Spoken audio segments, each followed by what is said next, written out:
Rabbi shrah li sadri wa yassir li amri wahlul 'uqdatam min lisani yafqahu qawli. Bismillahirrahmanirrahim. Yang terhormat Bapak Kepala Sekolah, Bapak Bagja Dani Magribi selaku Kepala Sekolah. Yang terhormat Bapak Ridwan dan Ibu Kori. Yang terhormat orang tua siswa. Yang terhormat Bapak Ibu guru yang telah hadir. Marilah acara parenting pada hari ini kita buka dengan membacakan basmalah bersama-sama. Bismillahirrahmanirrahim.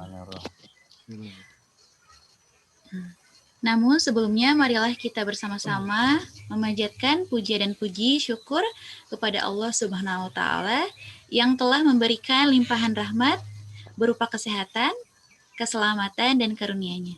Sehingga kita dapat hadir di tempat yang insya Allah berkah ini di Zoom parenting pada bulan ini.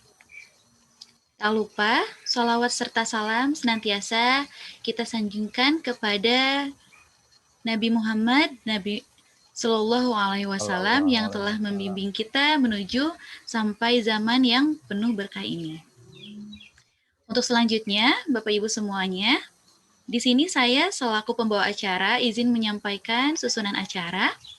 Yang pertama adalah pembukaan oleh saya sendiri. Yang kedua adalah pembacaan ayat suci Al-Quran. Yang ketiga adalah sambutan kepala sekolah. Kemudian yang selanjutnya adalah sambutan perwakilan dari komite. Kemudian selanjutnya adalah pematerian oleh Ibu Lucia Silvani. Yang selanjutnya adalah tanya jawab dan diskusi. Dan yang selanjutnya adalah informasi dan penutup oleh saya sendiri. Nah, agar melancarkan dan acara ini berkah, marilah acara selanjutnya adalah pembacaan ayat suci Al-Quran yang akan dibacakan oleh Bapak Hamzah. Kepada Pak Hamzah ada? Cek Bu, ada suaranya? Iya, sudah ada. Silakan Pak Hamzah. Waktu dan tempat dipersilahkan. Baik, bismillahirrahmanirrahim. Assalamualaikum warahmatullahi wabarakatuh. Waalaikumsalam warahmatullahi wabarakatuh. Ya, izin ayah bunda semua, kita bisa baca bareng-bareng gitu ya. Surat Luqman, surat ke-31 ayat 12 sampai 14 di mushaf halaman 412. Kita mulai dengan ta'awudz terlebih dahulu. A'udzu billahi minasyaitonir rajim. Bismillahirrahmanirrahim. Walaqad atayna Luqmanal hikmata anishkur lillah. Wa man yashkur fa innama yashkuru li nafsihi. Wa man kafara fa innallaha ghaniyyun hamid. Wa idh qala Luqmanu libnihi wa huwa ya'idhuhu ya bunayya la tusyrik billah. Inna syirka la zulmun azim. Wa wassaynal insana biwalidayhi hamalathu ummuhu wahnan ala wahn. Wa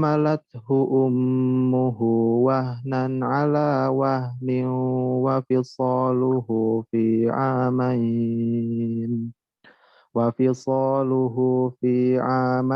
Anishkur li wa liwalidayka ilayyal masir.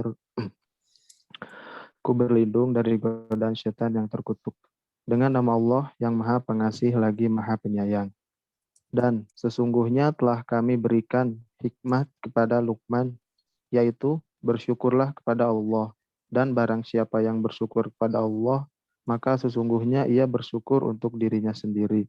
Dan barang siapa yang tidak bersyukur, maka sesungguhnya Allah Maha Kaya lagi Maha Terpuji.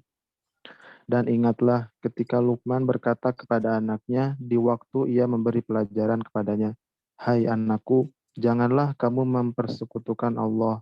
Sesungguhnya mempersekutukan Allah adalah benar-benar kezaliman yang besar. Dan kami perintahkan kepada manusia berbuat baik kepada kedua orang tua ibu bapaknya. Ibunya telah mengandungnya dalam keadaan lemah yang bertambah-tambah dan menyapihnya dalam 2 tahun. Bersyukurlah kepadaku dan kepada dua orang ibu bapakmu. Hanya kepadakulah kembalimu." Shadaqallahul azim. Maha benar Allah atas segala firman-Nya. Sekian Susan. Assalamualaikum warahmatullahi wabarakatuh.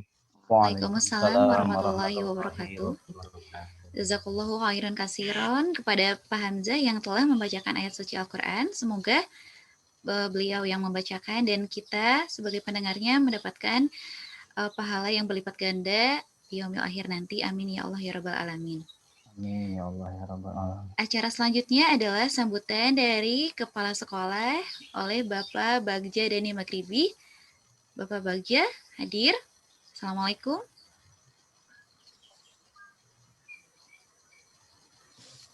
Assalamualaikum Bu.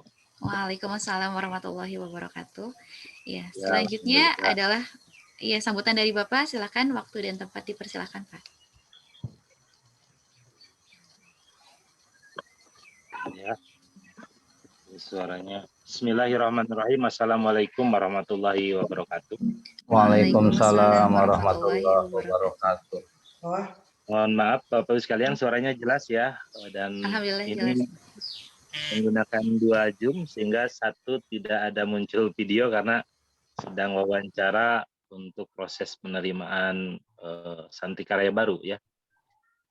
Ibu dan Bapak sekalian, Assalamualaikum warahmatullahi wabarakatuh. Subhanallah walhamdulillah wala ilaha illallah wallahu akbar la haula wala quwata illa billahi alil azim. Allahumma sholli wa sallim wa barik ala sayyidina Muhammad wa ala alihi wa sahbihi ajmain. Alhamdulillahirabbil alamin, karunia Allah Subhanahu wa taala pada kesempatan hari ini kita bisa bersilaturahim. Terima kasih kepada pemateri yang hadir pada kesempatan hari ini. Mudah-mudahan parenting yang dilakukan setiap bulan sekali ya dalam kegiatan ini tetap memberikan makna, warna, dan solusi bagi kita semuanya. Terima kasih juga kepada seluruh orang tua yang tentunya bisa hadir di acara parenting ini. Mungkin banyak sekali manfaat bagi mereka yang memang hadir. Atau bisa jadi bagi yang belum hadir, belum menyempatkan, karena ada kepentingan, ada kegiatan lain yang mungkin tidak bisa digantikan dengan yang lainnya ya. Bapak Ibu sekalian, para orang tua yang sama-sama dimuliakan Allah Subhanahu wa taala, insyaallah SD Darut Tauhid di setiap bulan ini adalah bagian daripada solusi untuk membuat kita lebih paham tentang putra-putri kita, tentang tentunya sekolah, bagaimana kita bisa mengetahui tanpa kita menambah ilmu tentunya. Mudah-mudahan walaupun juga hanya sebentar ini waktunya, tentu belum bisa menyelesaikan berbagai macam masalah yang muncul di setiap keluarga. Tetapi mudah-mudahan ini bagian daripada solusi, bagian daripada ide ataupun gagasan yang nantinya akan muncul kepada Bunda dan Yanda yang hadir di acara penting ini. Itu saja yang bisa disampaikan. Terima kasih kepada komite sekolah, kemudian kepada para panitia yang sudah mendukung kegiatan ini yang dilaksanakan tiap bulan. Dan saya mengucapkan terima kasih pada orang tua yang sudah hadir dan mohon dukungannya, masukannya bila di kemudian hari, di bulan depan, apa sih kebutuhan-kebutuhan untuk pemateri yang akan disajikan tentunya, ataupun juga kebutuhan-kebutuhan ke depannya.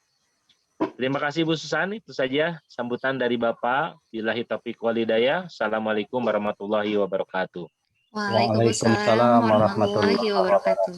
Insyaallah, terima kasih kepada Pak Bagja yang telah memberikan sambutannya. Acara selanjutnya adalah sambutan dari Ketua Komite, yaitu dari Bunda Faiza. Kepada Bunda Faiza, waktu dipersilahkan. Assalamualaikum Bunda.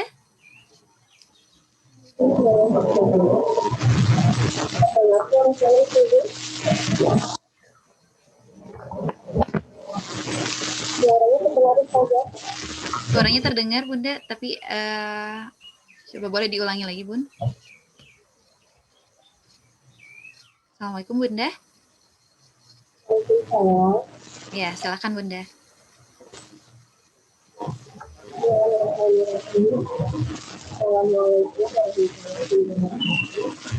Waalaikumsalam warahmatullahi wabarakatuh.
Waalaikumsalam warahmatullahi wabarakatuh. Masya Allah, terima kasih kepada Bunda Faiza yang telah memberikan sambutannya.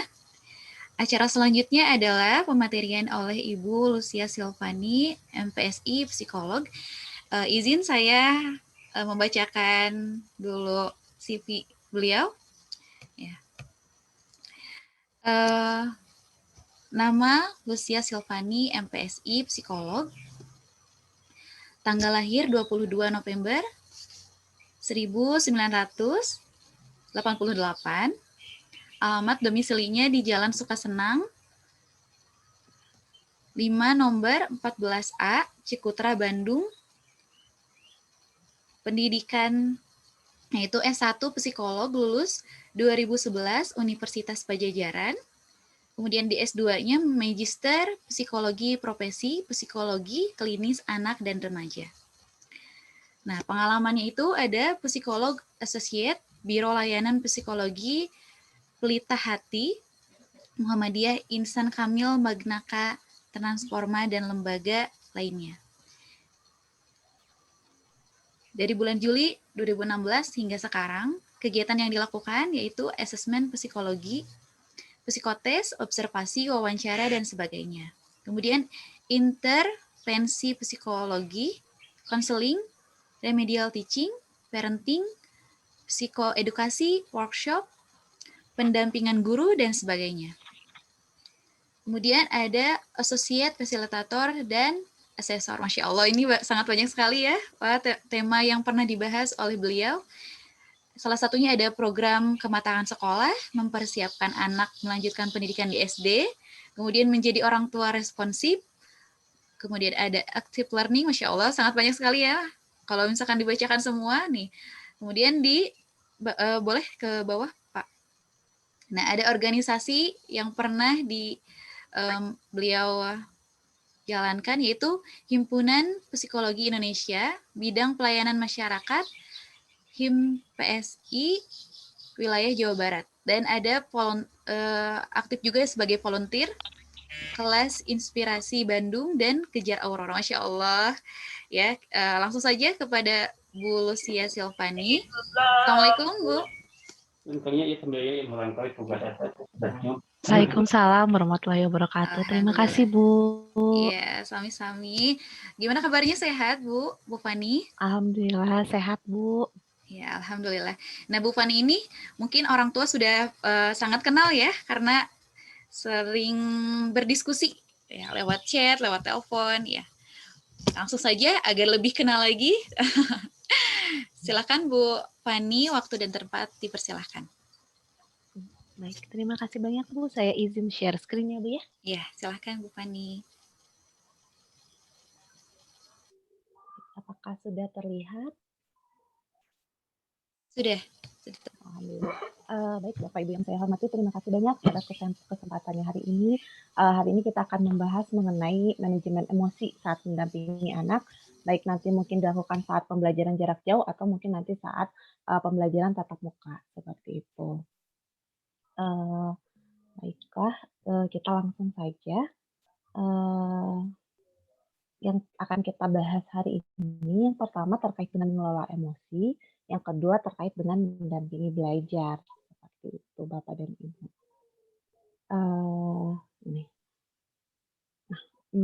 Jadi emosi itu sangat-sangat mempengaruhi tubuh kita.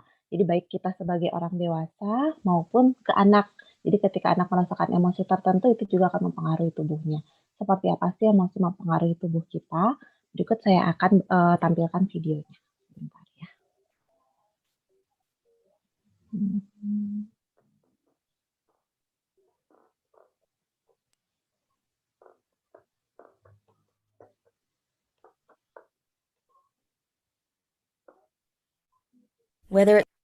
Suaranya terdengar? Terdengar, Bu. Terdengar. Tears falling down our cheeks, or a burst of laughter, our emotions often evoke a physical response. You've probably experienced that wave of nausea before walking into a nerve-wracking interview, or a jolt of excitement before opening a Christmas present. But the quick flashes of emotion that we feel in our bodies in the spur of the moment are only a small part of how emotions impact our physical health. You may not realize it, but our emotions can affect our decision-making at the moment, which can have a knock-on effect on our physical health. But just how deeply are our mind and body connected? How much does one affect the other?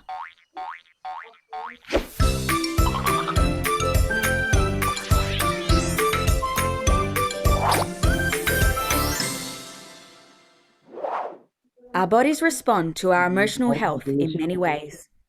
Let's have a look at what might happen when our mental health is in poor shape. When we're feeling worried or sad, our body's pH levels begin fluctuating.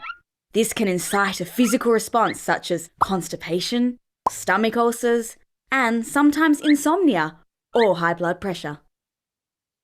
Being constantly unhappy or stressed can also impact our immune system, which is why we seem to get more coughs and colds around exam time, or why we take longer to shake off infections when things are busy at work. And of course, if we're feeling moody or nervous, we're more likely to skip physical activities that are good for our body. And instead, those pesky temptations become harder to ignore. So we might reach for the ice cream or an extra glass of wine. And if we're really unhappy, with no idea what to do, we may even resort to liquor, tobacco, or other drugs, which is usually a recipe for disaster. Trying to choke back the tears takes a lot of energy, leaving you feeling drained, burdened, and even achy or sore. Anxiety causes a constant cloud of unease, fear, or worry, which makes our bodies release a steady flow of adrenaline, a chemical normally intended for quick reactions. Adrenaline generally leaves you jumpy, unable to relax, sweaty, or even become frozen, unable to take action. You might have trouble sleeping even if you're tired, and you might even need to use the toilet more frequently. Anger is another adrenaline-releasing emotion. That's why when angry, your muscles tense and your breathing speeds up. Without being expressed, adrenaline causes long-term tension. If it's not released, you could end up exploding in a rage or smaller, unpredictable outbursts. These fits of emotion can put you at a greater risk of a heart attack, so make sure to express your anger in a healthy way, which can range from writing down your emotions in a journal to hitting a punching bag at the gym. Experiencing constant anger can also restrict your breathing, which makes you prone to respiratory problems. Other emotions we should take into account are shame and guilt. These often result in a feeling of butterflies or weight in the stomach. That's not too bad, but if we keep it up for long enough, it can turn into nausea and ongoing stomach problems. It's not all bad news though. There are also long-term physical benefits associated with emotional impact too. When feeling happy, your heart rate and breathing can improve. And most important of all, it causes the brain to release more endorphins and dopamine, our happiness chemicals. Falling in love not only makes you feel relaxed and content, but surprisingly, it's also thought to boost the growth of new brain cells, which helps improve our memory. While having too much adrenaline in our body can be quite damaging, short bursts of it can actually be a good thing. A little dose of adrenaline can momentarily heighten the senses, improve breathing, boost the immune system, and null pain. This is why some people enjoy fear-provoking activities like extreme sports, haunted houses, or scary movies. The natural high produced by that quick adrenaline hit not only feels fantastic, but it can also leave you with a sense of confidence. As we have seen, emotions have a big role in our physical health. The elements we've talked about can be helpful signals that something isn't quite right with our emotional health. If we start listening to our bodies, we can start taking action to improve our mental well-being. On your next visit to the doctor, make sure to talk about your physical symptoms and any feelings or problems you may be experiencing in your life. You might not be used to talking about these things, but it's important you do so that your doctor can take them into consideration when deciding the best course of action for you. A healthy mind promotes a healthy body.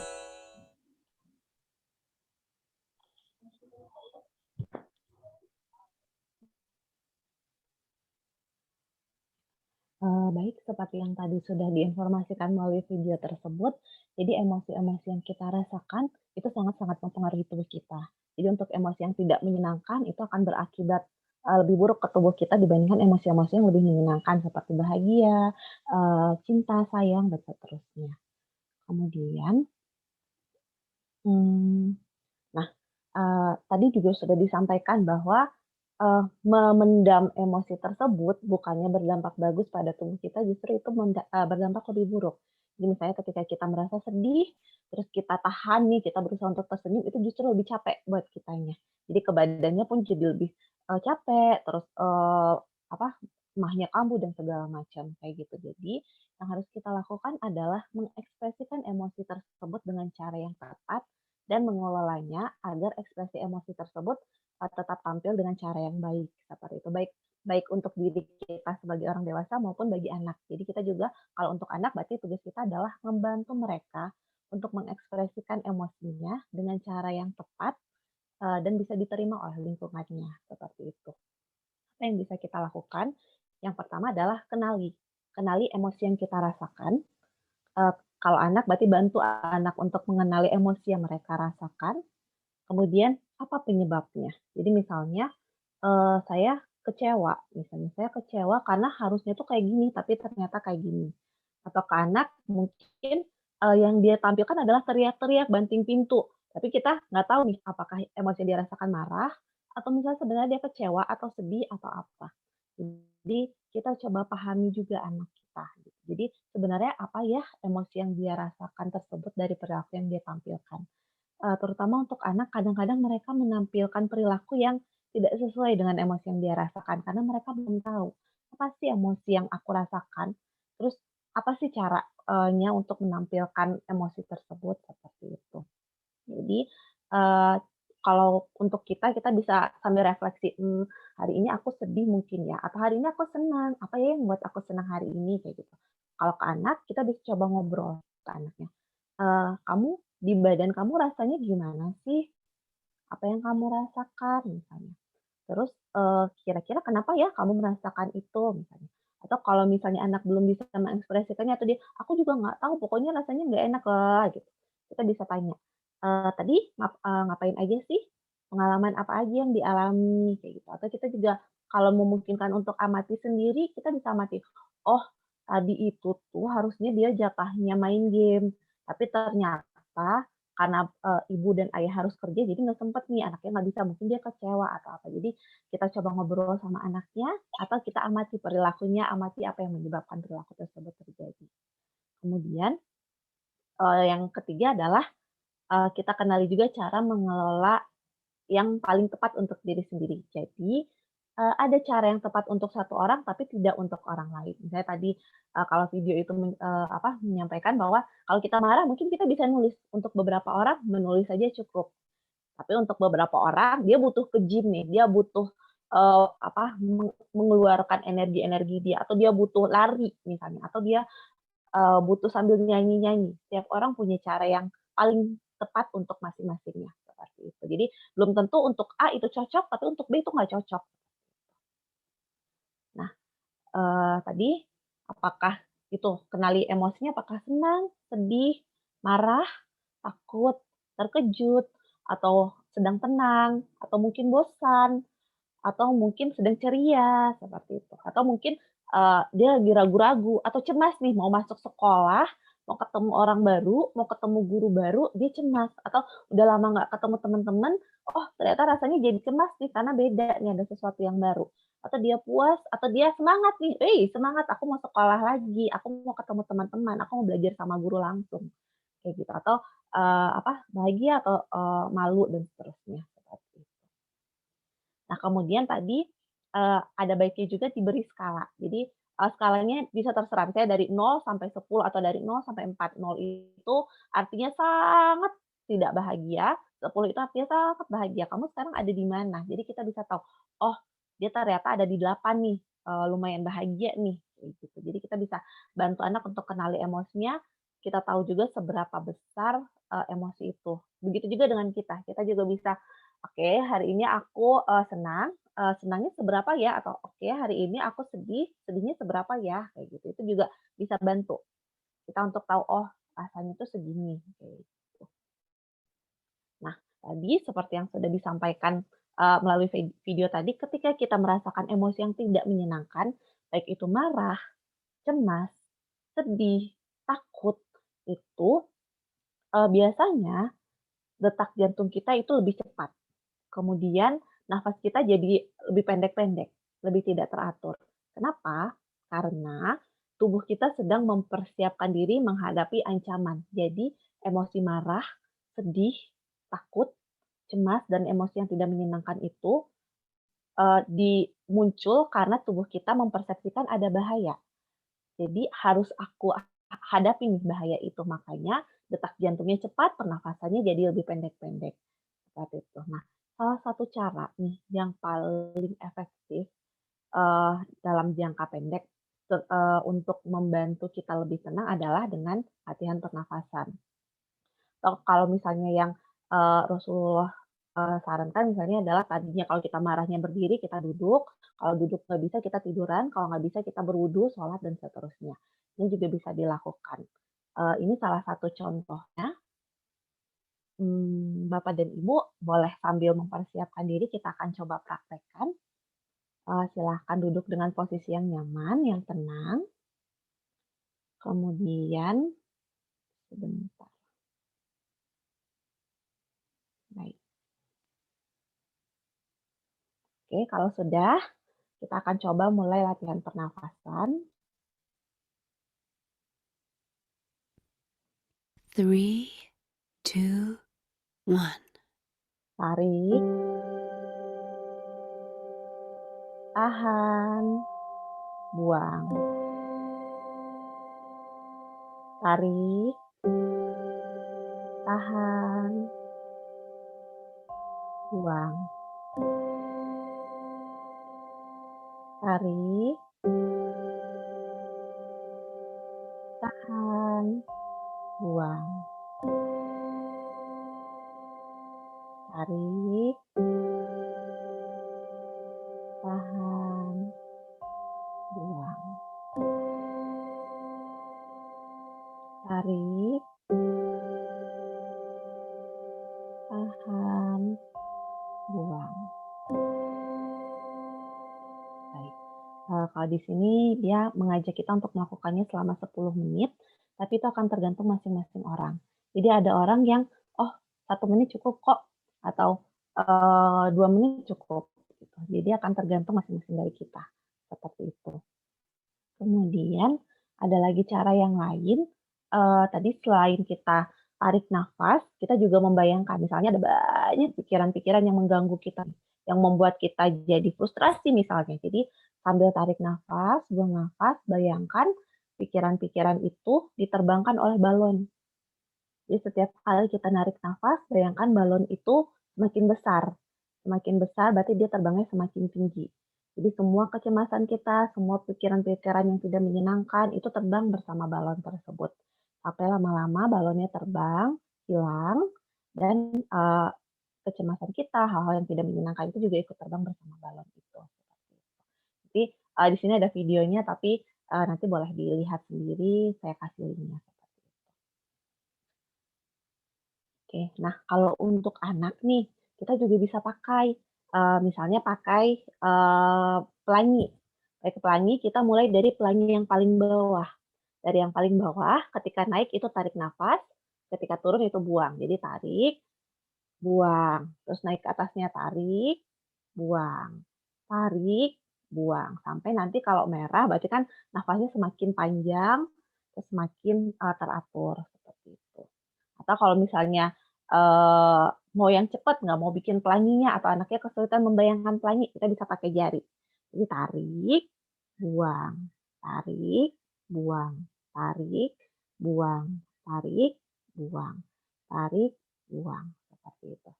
Jadi disesuaikan dengan kondisi masing-masing. Ini juga bisa, misalnya pakai angka 8. Tarik, buang, tarik, buang. Atau pakai segitiga juga bisa. Tarik, tahan, buang. Tarik, tahan, buang. Atau pakai persegi. Jadi tarik, tahan, buang, tahan.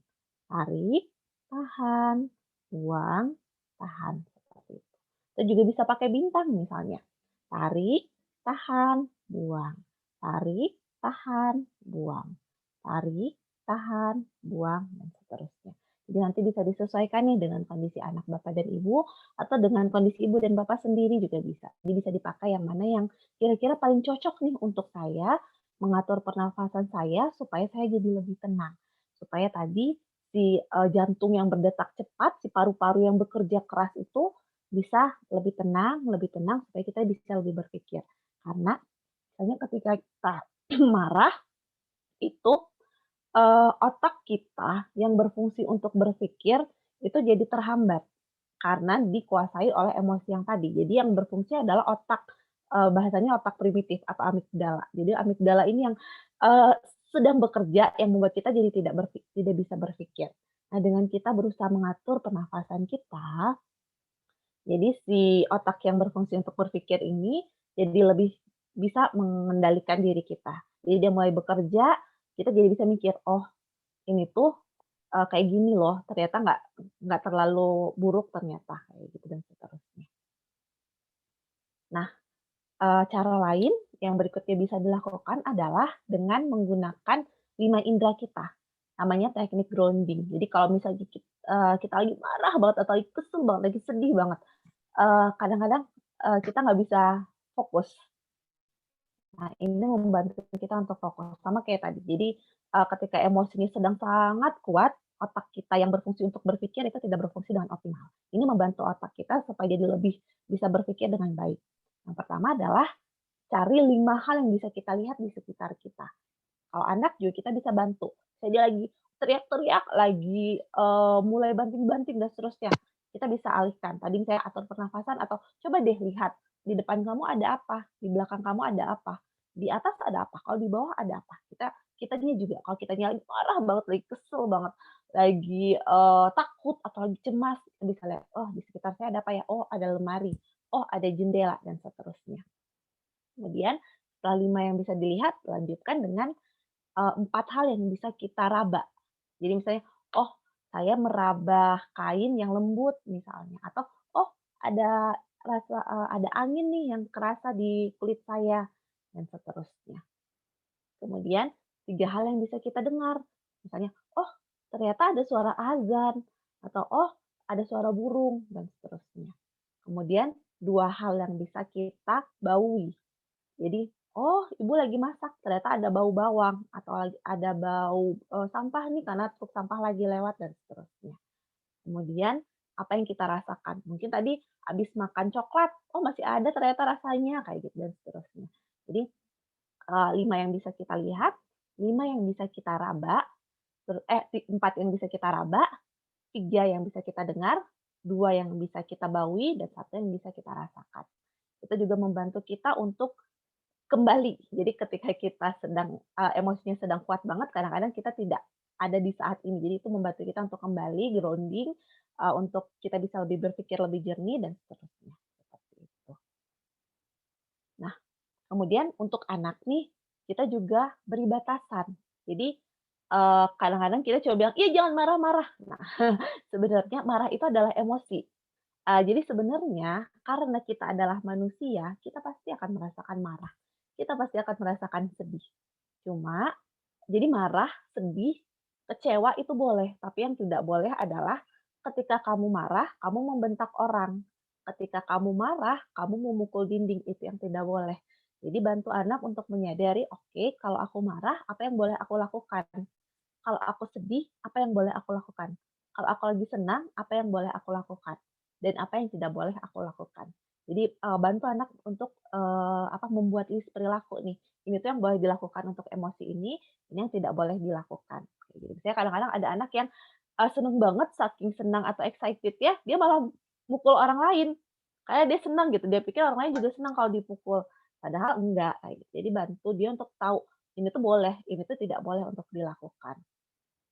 Kalau misalnya memungkinkan bisa dibikin list seperti ini. Jadi kalau misalnya aku lagi stres, apa yang bisa dilakukan? Saya olahraga, kalau memungkinkan main di luar, atau nyari barang-barang tersembunyi di sekitar rumah.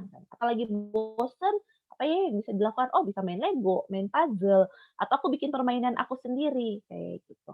Nah, kalau aku lagi kesepian, aku bisa ngapain ya? Misalnya aku bisa dengerin musik, kalau misalnya punya binatang peliharaan, aku bisa main dengan binatang peliharaan, dan seterusnya. Terus kalau misalnya lagi sedih, aku boleh nangis misalnya, tapi aku nggak boleh nangis di depan umum misalnya. Atau aku bisa nulis nih apa yang aku rasakan, atau aku bisa minta peluk sama ibu, atau kalau laki-laki minta peluk sama ayah, dan seterusnya. Kemudian kalau aku marah, aku bisa ngapain? Misalnya aku bisa loncat-loncat, boleh aku loncat-loncat biar energinya bisa keluar, rasa marahnya bisa keluar. Atau aku boleh coret-coret di kertas yang boleh aku coret misalnya. Atau kalau misalnya memungkinkan main sepeda di luar, oke aku main sepeda.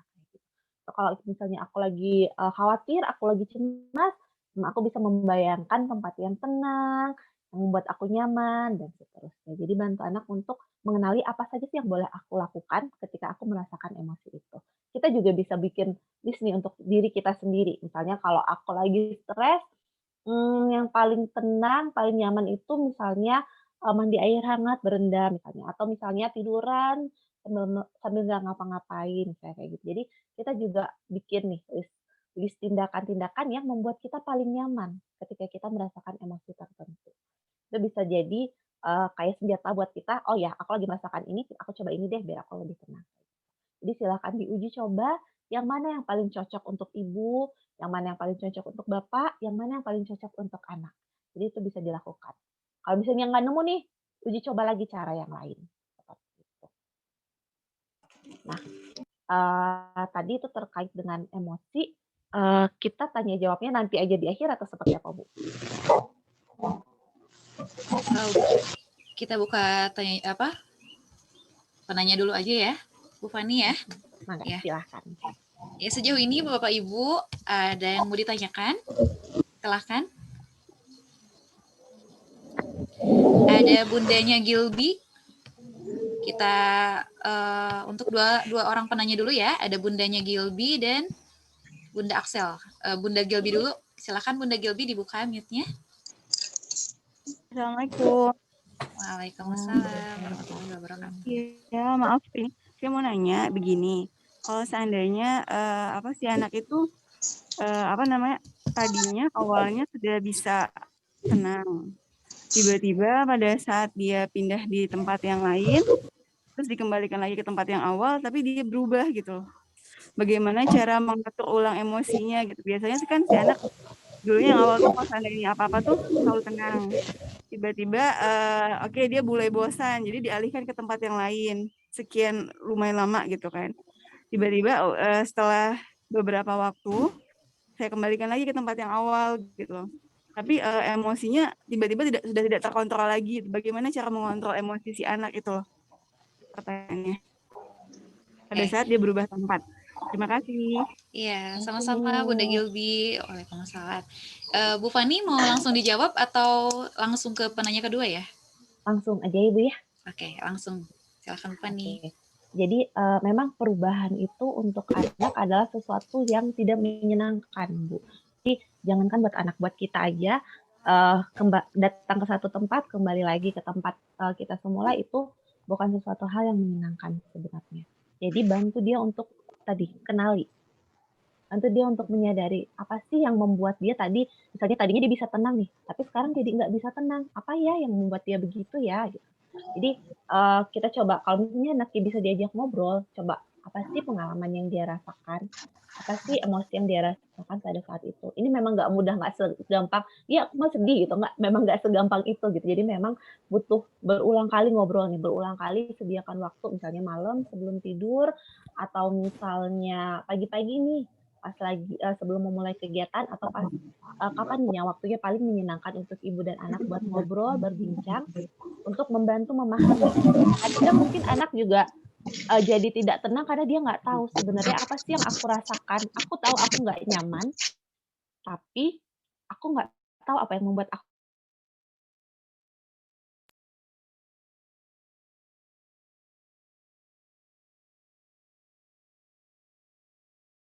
kurang terkontrol itu. Jadi bantu untuk bingung ya, saya sebelumnya udah menyesuaikan diri nih di tempat yang baru, terus dia udah happy di situ. Tapi ternyata tiba-tiba harus balik lagi, tadi yang happy terus harus ninggalin itu, jadi dia sedih atau apa gitu. Jadi bantu dia untuk memahami itu. Gitu.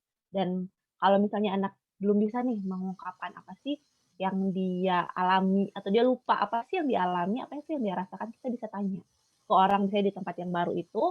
Kalau kita datang langsung, kita bisa amati atau kita bisa refleksi apa ya yang terjadi, apa ya yang dialami anak di sana kayak gitu yang membuat dia sekarang jadi kayak gini.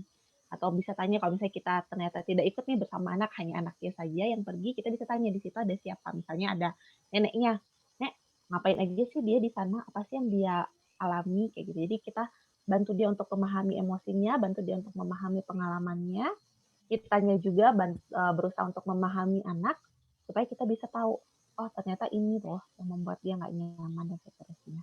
Dari situ kita bisa coba, oke, kamu nggak nyaman ya. Misalnya anaknya suka gambar nih, kita coba gambar yuk. Apa sih yang kamu rasakan? Atau kamu boleh gambar apa aja deh yang pengen kamu gambar. Gitu. Atau kalau misalnya anaknya ternyata sukanya main drama-dramaan, oke, kalau ternyata misalnya punya banyak mainan nih, ada binatang-binatangan di rumah, bisa sambil main drama-dramaan nih. Jadi sambil main drama-dramaan anaknya mengekspresikan apa yang dia rasakan, pengalaman dia dan seterusnya. Jadi diuji coba lagi itu berbagai macam caranya. Tadi atur pernafasannya atau misalnya menggambar atau misalnya role play, main drama-dramaan kayak gitu atau misalnya ternyata anaknya lebih sukanya meremas-remas sesuatu. Oke, boleh kita coba main Play-Doh. Kamu boleh buat apa aja yang pengen kamu buat sampai kamu merasa lebih tenang. Jadi memang hal pertama yang harus kita lakukan adalah pahami dulu. Pahami apa yang membuat itu tuh terjadi. Kalau kita sudah paham, kita jadi bisa tahu apa yang bisa kita lakukan untuk mengatasinya. Jadi kalau misalnya kita nggak paham terus langsung lompat, ya udah cobain ini aja, ya udah cobain ini aja, agak sulit seperti itu. Jadi coba pahami dulu, kita pahami anaknya, kita bantu anaknya memahami dirinya, kemudian kita uji coba cara mana ya yang paling cocok untuk anak ini. Kalau dia sukanya main sepeda ya udah oke, main sepeda gitu. Atau dia sukanya lompat-lompat, oke, lompat-lompat pakai tali dan seterusnya seperti itu. sampai di sini apakah sudah membantu atau membingungkan? Iya, alhamdulillah sudah cukup membantu. Nanti coba ke Gilby-nya. Ya Allah. Terima Semangat kasih. Bu, semoga lancar dan bisa membantu Ibu dan Gilby. Amin ya Allah. Ya, terima kasih. Bu Fani, Assalamualaikum. selanjutnya. Waalaikumsalam warahmatullahi wabarakatuh. Ya, selanjutnya langsung ke penanya kedua ya. Ada Bunda Aksel dari kelas 1 Abu Bakar. Silakan Bunda Aksel untuk pertanyaannya. Iya. Baik, terima kasih Ustazah atas kesempatannya. Bismillahirrahmanirrahim. Assalamualaikum. Terkait emosi ya, emosi itu kan berkaitan dengan stres.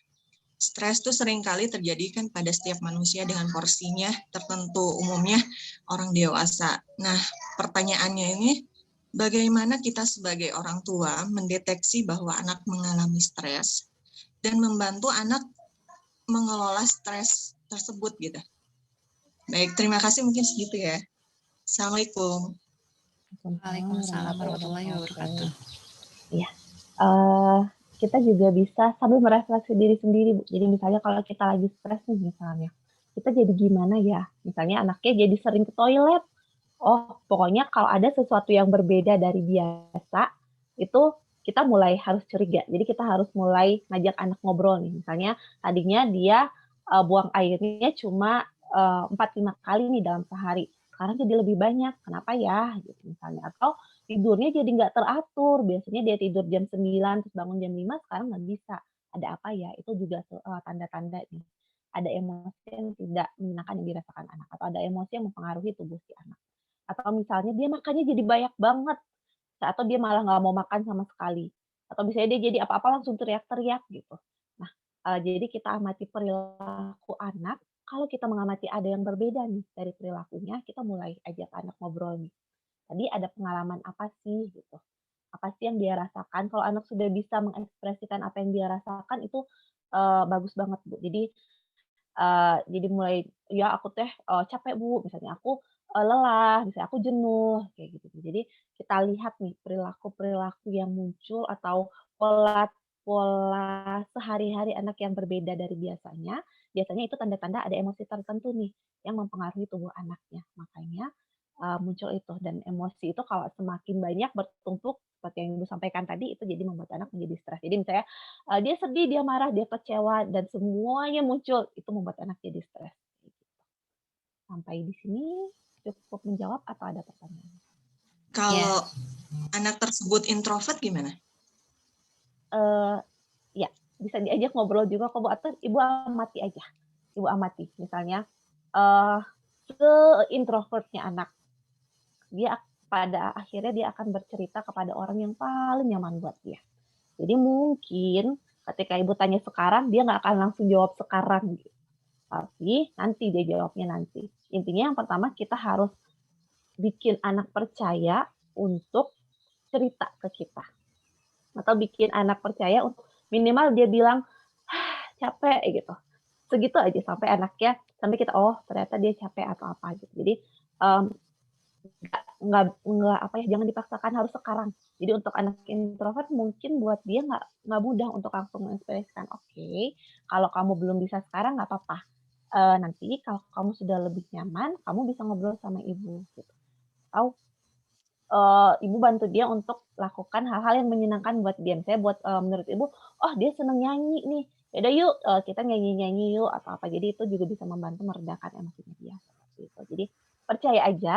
Insya Allah nanti anak akan cerita dengan kita terus-menerus coba lakukan pendekatan dengan anak, tapi tidak memaksa. Jadi kayak, kamu sekarang udah siap cerita belum? Oke, belum. Oke, nggak apa-apa.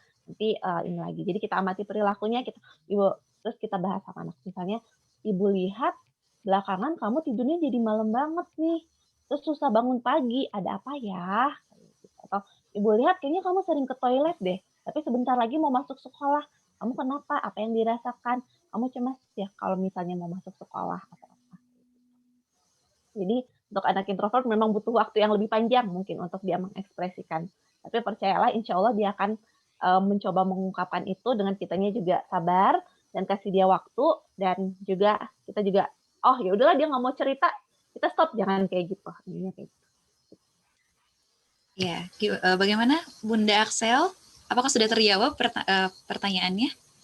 Terima kasih Ibu Lucia. Nanti dicoba dipraktikin ya. Ya. Semangat Bu. Ya, semangat Bunda Axel, Insya Allah.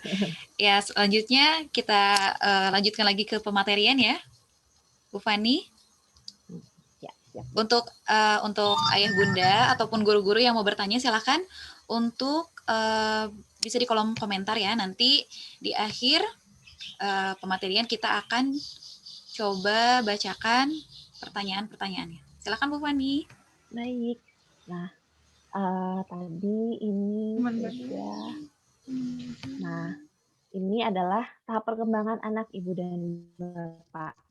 Jadi seperti yang tadi saya bilang, tahap perkembangan psikososial akan hubungannya dengan emosi dan bagaimana dia bersosialisasi di lingkungan. Jadi ketika bayi, itu adalah tahap anak trust dan mistrust. Jadi ketika kita memberikan stimulasi yang tepat, kita memberikan kebutuhan-kebutuhan dasar anak, jadi ketika menyusui kita lihat matanya, kita ajak dia ngobrol, itu akan muncul rasa percaya, dia percaya pada orang tuanya. Tapi kalau misalnya ternyata kebutuhan-kebutuhan itu nggak muncul, tidak dipenuhi, jadi yang muncul adalah dia jadi nggak percaya. Nggak percayanya nggak cuma ke orang tuanya, tapi ke lingkungan sekitarnya. Jadi dia jadi ragu-ragu, ini aman nggak ya? Ini bisa nggak ya? Kayak gitu. Nah, berikutnya adalah tahapan autonomi versus shame and doubt. Jadi artinya di masa berusia 2-3 tahun itu adalah saatnya anak mulai mandiri sebenarnya. Jadi dia mulai, aku tuh pengen sendiri. Misalnya dia mulai milih, aku pengen baju ini, aku pengen pakai celana ini. Kadang-kadang mungkin nggak matching, bajunya merah, celananya hijau, terus kemudian dia mau pakai topi warna kuning kayak gitu. Ya nggak apa-apa gitu. Itu adalah saat dia untuk mengekspresikan kemandiriannya dia. Jadi kalau misalnya kita kasih kesempatan, dia jadi lebih mandiri untuk mencoba melakukan sesuatu.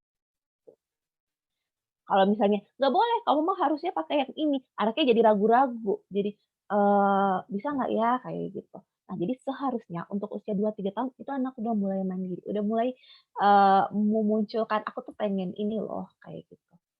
Kemudian di usia TK nih, PAUD, TK, atau kober, itu dia mulai memunculkan inisiatifnya. Misalnya dia pengen ngambil sesuatu, dia langsung ambil kursi, terus langsung manjat ke atasnya, terus dia langsung ambil, kayak gitu. Atau misalnya, ibunya nggak ada tapi dia lapar, terus dia langsung ke belakang, terus diambil piring, terus dia ambil nasi misalnya. Nah, itu tuh harusnya sudah muncul nih di usia TK, kayak gitu. Jadi sebelum masuk SD ini harus muncul. Jadi kalau misalnya anaknya dibatasi, "Nggak boleh nggak boleh nggak boleh," jadi akhirnya si inisiatif itu nggak muncul, padahal sebenarnya itu tuh sudah harus berkembang di usia TK, seperti itu. Nah, di usia SD ini adalah munculnya rasa, apa, percaya diri, rasa bisa membangun sesuatu.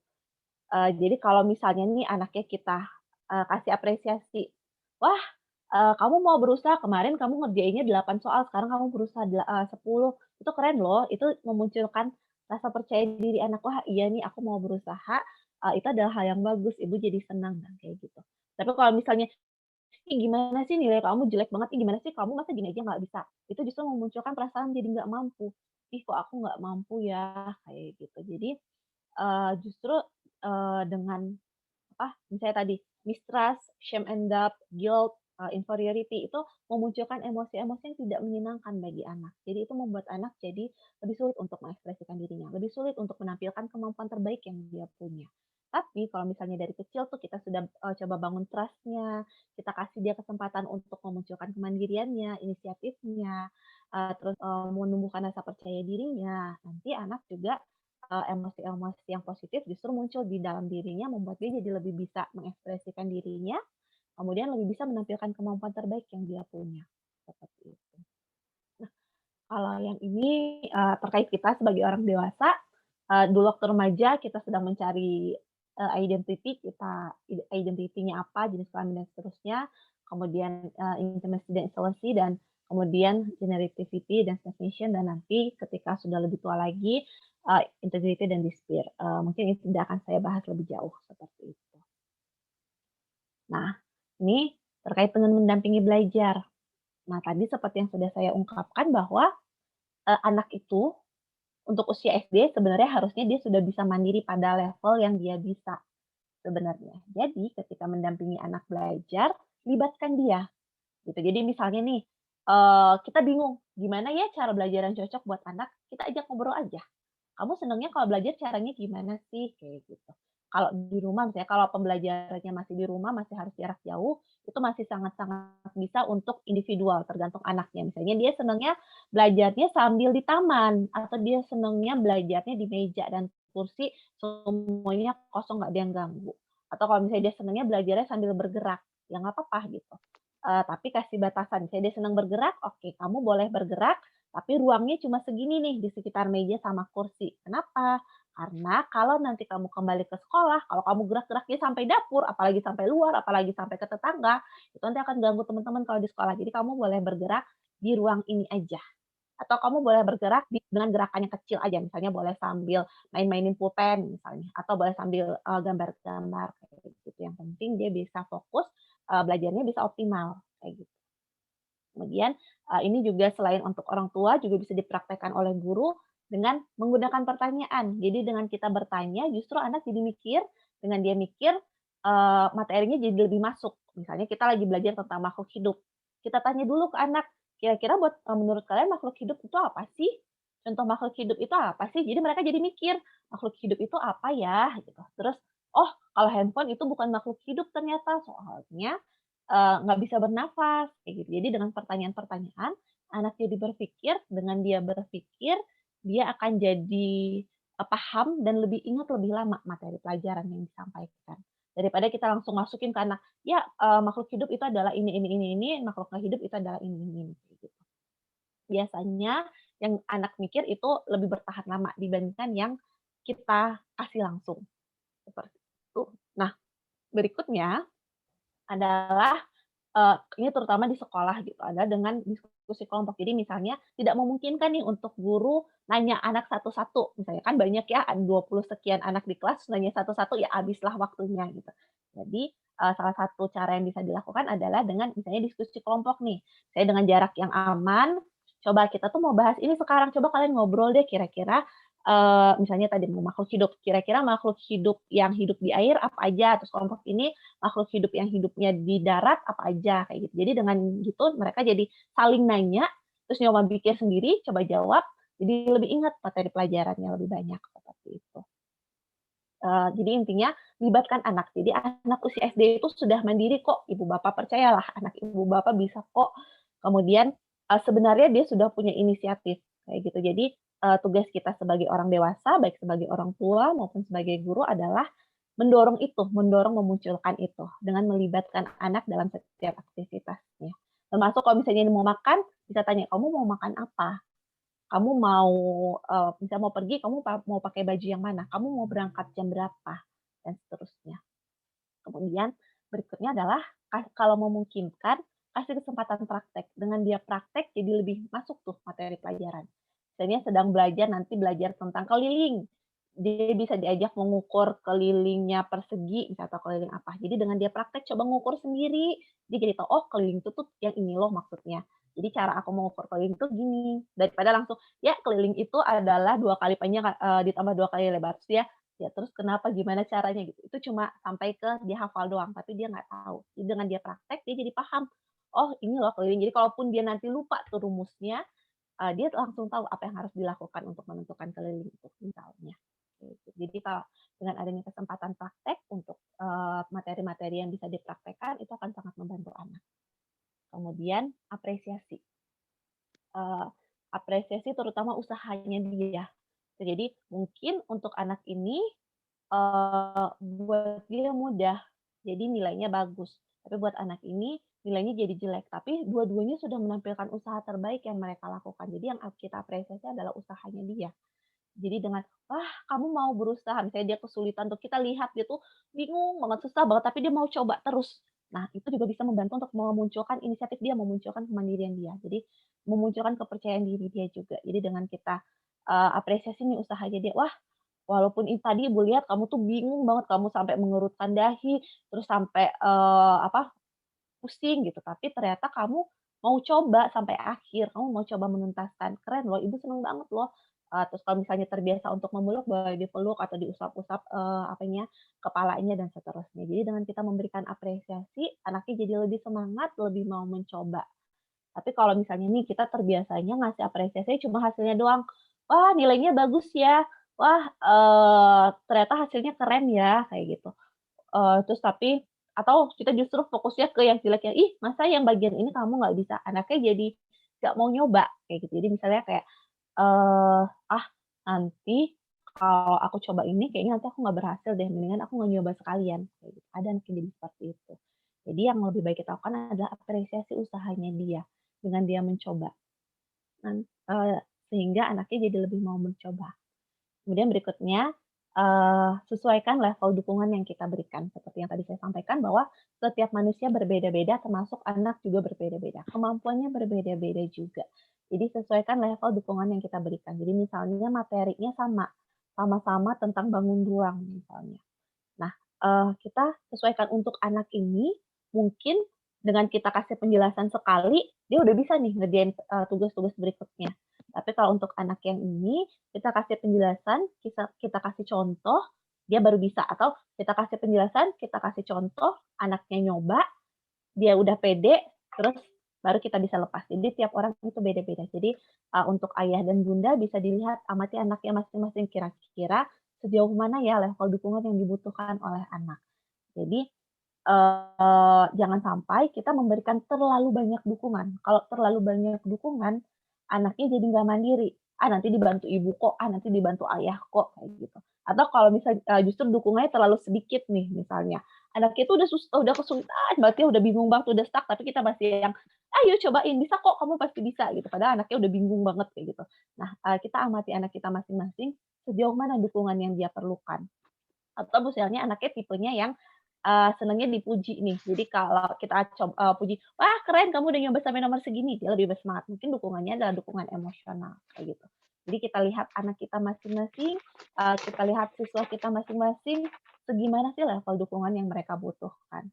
Kalau misalnya di sekolah nih, nanti kita juga bisa manfaatkan teman sebaya, karena kan nggak mungkin ya, guru itu mendampingi semua anak. Nah, kita bisa pakai nih anak-anak yang, mungkin lebih cepat nih dibandingkan teman-temannya. Jadi kalau misalnya yang ini si A sudah ngerti nih, udah bisa bantu temennya, nanti si A diminta membantu si B misalnya. Jadi dengan begitu si A-nya jadi lebih pede, si B-nya jadi terbantu, dan gurunya juga terbantu gitu. Jadi nggak harus ngedampingin satu-satu yang kesulitan, seperti itu. Kemudian, nah ini, jadi kalau kemarin ngobrol-ngobrol dengan orang tua, motivasi anak tuh naik turun. Ya jangankan anak ya, kita juga sebagai orang dewasa itu juga motivasinya naik turun, kayak gitu. Nah, jadi akan lebih baik kita memperkuat motivasi intrinsik atau motivasi yang ada dalam diri anak. Misalnya tadi rasa ingin tahunya dia, kreativitasnya dia, atau keinginan mencapai cita-citanya dia. Kayak gitu. Jadi kalau misalnya apa, motivasinya adalah, ya kalau aku berhasil nanti aku akan dapat handphone misalnya. Nah nanti kalau misalnya ternyata udah handphonenya udah dapat, jadi dia udah nggak semangat lagi. Tapi kalau misalnya aku penasaran dengan ini, dia akan terus mencoba, dia akan terus berusaha. Nah, jadi, salah satu cara memperkuat motivasi intrinsik anak, motivasi yang ada dalam diri anak, yang pertama tadi membahas, cita-citanya dia pengen apa sih. Jadi dengan dia berusaha, dengan dia belajar, itu akan, meraih si cita-cita tersebut. Nggak apa-apa, untuk anak SD memang cita-citanya masih akan berubah-berubah, nggak apa-apa, nanti misalnya dia berubah lagi cita-citanya, nggak apa-apa, kita coba lagi, semangati dengan cita-cita yang baru. Intinya kan untuk cita-cita apapun yang ingin dia raih, tetap harus belajar, tetap harus berusaha untuk mencapai cita-cita tersebut. Kita bisa misalnya ngasih, buku misalnya, ajak dia baca atau lihat video. Oh, supaya dia bisa jadi itu, dia melalui tahapan ini loh. Nah, itu yang, dijadikan motivasi untuk anak. Kemudian, terkait dengan materi adalah dengan memberikan materi yang menarik buat anak atau cara yang menarik untuk anak. Jadi misalnya anaknya senangnya, binatang, hewan, jadi kaitkan dengan hewannya misalnya atau, anaknya senangnya sambil main, oke berarti sambil bermain. Kemudian relevan dengan kehidupan anak, kayak gitu. Dan bermakna berhubungan dengan dunia nyata. Jadi misalnya kalau kita cuma bilang, ya di apa, di luar angkasa itu ada matahari, bumi berputar dan seterusnya, anaknya bingung karena dia nggak kebayang. Tapi kalau misalnya kita hubungkan nih, sekarang tuh siang nih, kalau kan bumi kita berputar nih. Nah, kalau siang itu artinya kita, bagian bumi kita yang ini sedang menghadap ke matahari. Tapi kalau kita muter, Nah, berarti kita lagi di bawah, berarti itu malam, kayak gitu. Jadi dihubungkan nih dengan kehidupan sehari-hari supaya anak jadi, oh iya ya, materi ini tuh ada hubungannya loh dengan kehidupan kita, jadi kebayang. Kayak gitu. Yang berikutnya adalah tadi sama sesuaikan dengan kemampuan anak sehingga membuat dia merasa kemungkinan untuk dia berhasil itu lebih besar. Jadi untuk anak-anak yang cepat nih kemampuannya bagus, kita bisa kasih tantangan yang lebih tinggi. Tapi untuk anak-anak yang butuh usaha yang sangat besar, kita bisa kasih tantangan secara bertahap. Jadi mungkin mulai dulu dari yang paling mudah. Nanti dia bisa naik lagi, nanti naik lagi, nanti naik lagi dan seterusnya. Jadi anak lebih semangat. Jadi kalau misalnya terlalu tinggi, dia kayak ah aku mah nggak bisa, jadi udah langsung down sendiri. Atau misalnya terlalu rendah, ah itu mah cetek gitu. Jadi sesuaikan, pahami lagi anak kita kayak gimana, kemampuannya segimana, tantangan seperti apa yang cocok untuk anak kita. Seperti itu. Kemudian, nah ini baik untuk nanti pembelajaran jarak jauh ataupun nanti dilakukannya secara tatap muka, Ibu dan Bapak bisa bikin jadwal bersama anak. Ini contohnya yang saya ambil dari mana ya kemarin? Dari sumbernya. Bisa dilakukan dalam bentuk jam. Ini juga bisa terkait dengan handphone misalnya. Kita bisa sepakati kalau misalnya kan sekarang anak-anak mulai terlalu banyak main handphone, kita bisa sepakati nih misalnya main handphone itu cuma dari jam 7 sampai jam 8 misalnya. Oke, lihat jamnya udah lebih nih dari jam 8, berarti udah nggak saatnya main handphone, atau belum jam 7, berarti belum saatnya main handphone. Kita bisa bikin jadwal ini. Jadi kalau misalnya ibu sibuk, bapak sibuk, anak juga banyak yang harus dilakukan, kita sama-sama bikin jadwal ini supaya anak terbiasa untuk mandiri. Jadi dia tahu, oh iya jam segini tuh ini yang harus aku lakukan. Dan segini tuh ini yang harus aku lakukan. Bisa seperti ini. Tapi kalau misalnya anaknya tipenya yang penting ini tuh selesai dalam hari ini, atau ibu bapak juga mikirnya yang penting selesai, nggak harus sesuai dengan jam, bisa juga dengan cara yang ini. Misalnya dikasih checklist, oke hari ini harusnya ngerjain PR, terus bersihin kamar, terus ini, terus ini, terus ini. Jadi bisa dengan checklist, atau misalnya dengan ditandai itu udah, itu belum, bisa terusnya. Jadi itu bisa bantu juga nih. Jadi ibu dan bapak tetap bisa mengerjakan tugas sendiri, anak juga jadi lebih mandiri, jadi sama-sama selesai semuanya. Seperti itu. Nah, ini terkait dengan kalau misalnya nanti dilakukan nih pembelajaran tatap muka yang langsung nih. Kan kalau sekarang mungkin disiplin rutinitas udah mulai kendor ya Ibu Bapak ya. Jadi mulai dari sekarang bangun lagi nih disiplinnya. Misalnya kalau dulu bisa bangun pagi, kemudian apa. Nah sekarang mulai nih pelan-pelan, mulai bangun pagi, sarapan, mandi, siap-siap, dan seterusnya. Kemudian juga bahas lagi nih dengan anak, apalagi untuk anak-anak yang belum masuk sekolah nih, atau yang butuh waktu nih untuk menyesuaikan diri. Kita bisa bahas, oke kita akan mulai nih belajar tatap muka nih anak-anak. Nanti kalau belajar tatap muka apa yang harus dilakukan misalnya. Misalnya harus terus cuci tangan, misalnya harus pakai masker, nggak boleh pegangan, dan seterusnya. Terus kemudian gimana rasanya kalau mau masuk sekolah gitu. Oh, kamu semangat ya misalnya, atau kamu cemas ya, atau kamu ragu-ragu ya untuk masuk sekolah. Jadi bantu dia untuk rasakan emosinya dia. Kemudian apa yang bisa dilakukan misalnya, kamu semangat ya, oke, kalau semangat apa yang bisa dilakukan, kayak gitu. Kamu bisa tersenyum ke semua orang misalnya. Atau kalau misalnya kamu cemas, berarti apa yang bisa dilakukan? Oke, tadi tarik nafas, buang, sampai kamu merasa bahwa jantung kamu sudah lebih teratur nih, pernafasan kamu sudah lebih teratur.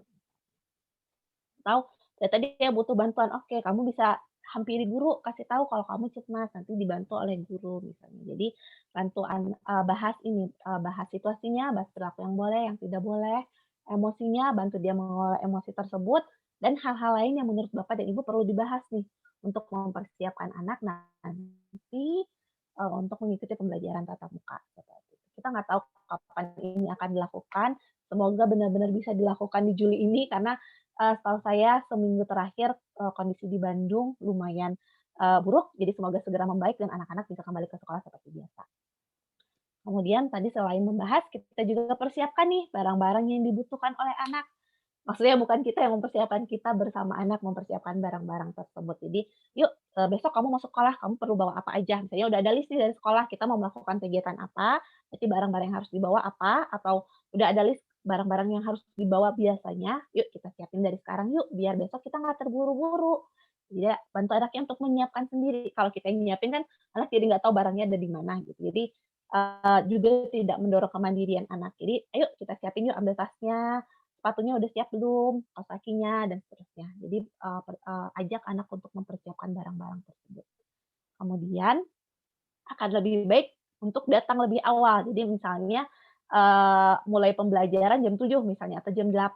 Nah, anak sebaiknya datang lebih awal supaya dia bisa mengeksplorasi lingkungannya. Jadi misalnya udah lama nggak ke sekolah nih, terus datang ke sekolah, ya udah dia punya kesempatan untuk lihat-lihat ada binatang apa ya yang baru, ada tanaman apa yang baru, ada ruangan yang mana dan seterusnya. Jadi ketika pembelajaran dia udah siap untuk belajar, bukan masih pengen lihat-lihat lagi kayak gitu. Atau buat anak yang cemas misalnya, jadi dia punya waktu untuk mengamati, menyesuaikan diri, nanti ketika pembelajaran udah mulai, dia udah siap seperti itu. Kemudian akan lebih baik jika terutama di awal-awal pembelajaran tatap muka itu diadakan jadwal interaksi. Karena kan anak-anak berinteraksi dengan anak lain jauh berkurang. Jadi misalnya kegiatannya banyak kegiatan berkelompok atau mungkin berdua. Atau kalau misalnya nggak memungkinkan untuk langsung, bisa lewat video call dulu nih, video call dulu berkelompok atau berdua supaya udah lebih nyaman dengan teman-temannya. Ketika ketemu nanti sudah lebih cair. Gitu. Juga dengan guru, misalnya guru ada waktu untuk ngobrol sama anak ini, anak ini, nanti ketika ketemu, anaknya udah lebih nyaman dengan gurunya. Seperti itu. Nah, ini terkait dengan keahlian sosial. Mungkin ada anak yang keahlian sosialnya perlu dibantu nih untuk lebih berkembang lebih baik. Misalnya ada anak yang pengennya dia aja yang menang, pengennya dia aja yang didengarkan. Jadi orang-orang jadi nggak mau temenan sama dia. Nah, kita bantu anak untuk belajar mendengarkan. Jadi bantu dia untuk memahami bahwa tidak semua orang mau disuruh oleh dia. Tidak semua orang suka diperintah. Kita coba dengerin orang lain yuk. Atau ada anak yang cara dia menarik perhatian tuh caranya nggak tepat gitu. Misalnya kayak tadi, dia semangat, terus dia semangat, dia pukul temennya. Padahal sebenarnya maksudnya tuh pengen nyapa, tapi caranya kurang tepat. Jadi bantu dia, oh kalau misalnya kamu mau menarik perhatian orang lain, caranya yang gini loh, misalnya dengan membantu temennya, atau misalnya dengan memuji temennya, kayak gitu. Kemudian ajarkan juga untuk anak-anak yang butuh bantuan adalah keterampilan sosial yang pas nih buat anak. Misalnya cara mengawali interaksi itu seperti apa, bersikap yang sopan itu seperti apa, kayak gitu. Kemudian kalau dia masih bingung, kita bisa diskusikan pengalaman anak. Pengalaman dia gimana, terus kemudian bisa lewat buku, bisa lewat film, dan sebagainya. Seperti itu. Baik, silahkan Bapak dan Ibu, apakah ada yang ingin ditanyakan atau ingin didiskusikan? Insya Allah. Jazakillah khair pada Bu Fani. Masya Allah, materinya sungguh luar biasa ya Bu Fani ya. Ini pertanyaannya juga sangat banyak Bu Fani. Insya Allah. Kita mulai satu persatu ya. Ini ada dari Bu Lestari. Izin bertanya Bu Fani, untuk usia anak 2 tahun jika sudah dipisah dengan kedua orang tuanya karena kondisinya yang syar'i selama 1 sampai dengan 2 bulan, sejauh mana berpengaruh ke emosi anaknya? Secara kondisi anak enjoy saat berjauhan ataupun bersama dengan ayah ibunya, apakah anak dapat berpersepsi sendiri terkait kondisi ini dan bagaimana kami memahamkan kepada anak usia 2 tahun? Terima kasih. Mau langsung dijawab atau satu-satu? Atau semua? Atau langsung semua, Bu Fani? Ada yang sama nggak Bu kira-kira pertanyaannya? Sepertinya beda-beda nih Bu Fani pertanyaannya. Oh, beda-beda. Iya, Oke, beda-beda. kalau gitu saya jawab satu persatu aja mungkin ya Bu ya. Iya, silakan Bu Fani. Maaf tadi usia anaknya mulai pisahnya umur berapa tadi Bu? 2 tahun. Pisahnya mulai 2 tahun ya? Pisahnya itu dipisah dengan orang tua karena kondisi syar'i selama 1 sampai 2 bulan itu pisahnya 2 bulan, 1 sampai dengan 2 bulan. Kalau usianya 2 tahun. Oke. Jadi anaknya enjoy saat berjauhan ataupun bersama dengan ayah bundanya ya? Sebenarnya ini ada kaitannya dengan gimana kita ngobrol sama anak ya. Jadi memang kita harus diskusikan juga dengan anaknya. Misalnya buat 2 tahun mungkin maksudnya bukan diskusi kayak dengan orang dewasa ya, jadi ngobrol gitu. Gimana perasaannya? Jadi intinya kita ngobrol aja dengan anaknya, kasih tahu kondisinya, bantu dia untuk memahami itu, dan pastikan bahwa dia nyaman nih, dia percaya sama kita meskipun kita berjauhan, meskipun kita sempat berpisah, tapi ibu dan ayah ada loh untuk kamu, kayak gitu. Jadi selama penjelasan itu diberikan, insya Allah anak akan perlahan akan mengerti gitu. Jadi jangan sampai dia punya persepsi sendiri karena tidak kita jelaskan. Yang penting yang bisa ibu dan bapak lakukan adalah kasih penjelasan untuk anak supaya dia punya persepsi yang bagus nih tentang kondisi yang dia alami.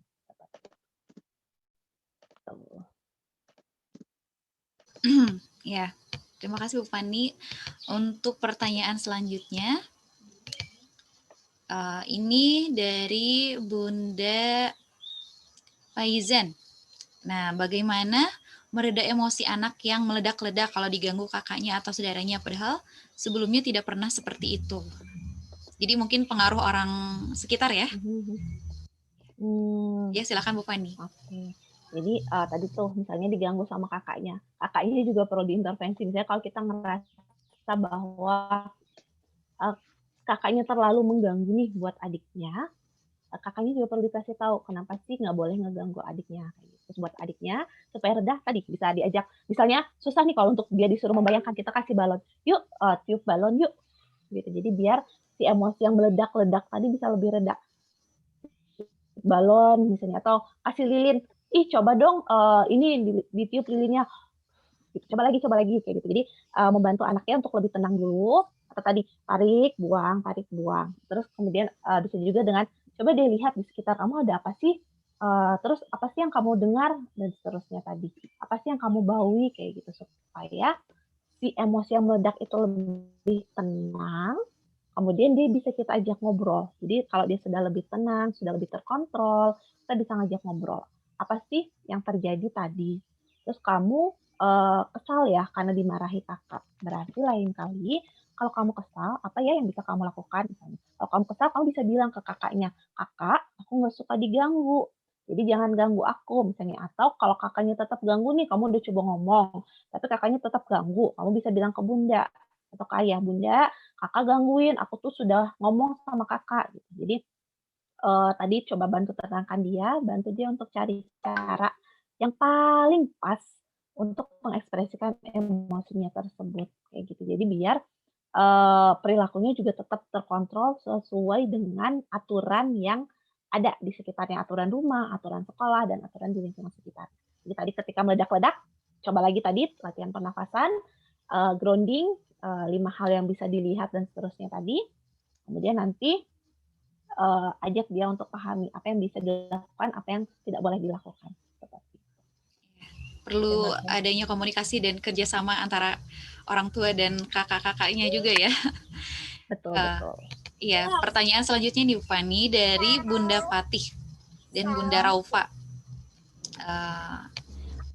Bagaimana cara membagi waktu di masa PJJ ini, sedangkan kami bekerja dan kedua anak kami memiliki karakter yang berbeda. Dan kami bisa mendampingi sore sampai malam, sedangkan semangat belajar di sore hari sudah berkurang. Bagaimana nih Bu Fani?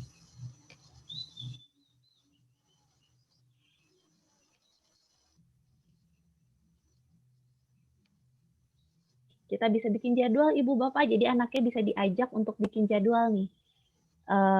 Jadi kapan angkatnya pagi, dicoba dulu, suruh coba dulu, belajar pagi-pagi, coba mandiri. Kalau misalnya nanti ada bagian yang kamu bingung, dibikin jadwal kapan dia dievaluasi. Berarti yang mana yang perlu disesuaikan. Seperti ini yang kayak jam ini terlalu ketat buat anak, bisa dibikin.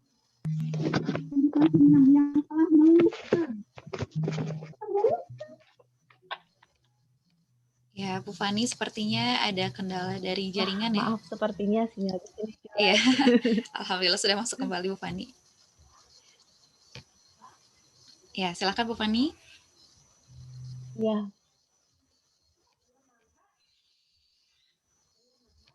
Sekarang sudah lebih baik belum, Bu? Alhamdulillah sudah. Baik. Ya. Tadi sampai mana ya, Bu ya? Tadi sampai jadwal anak Bu Fani. Orang tua membuat jadwal. Nah, iya betul. Ya.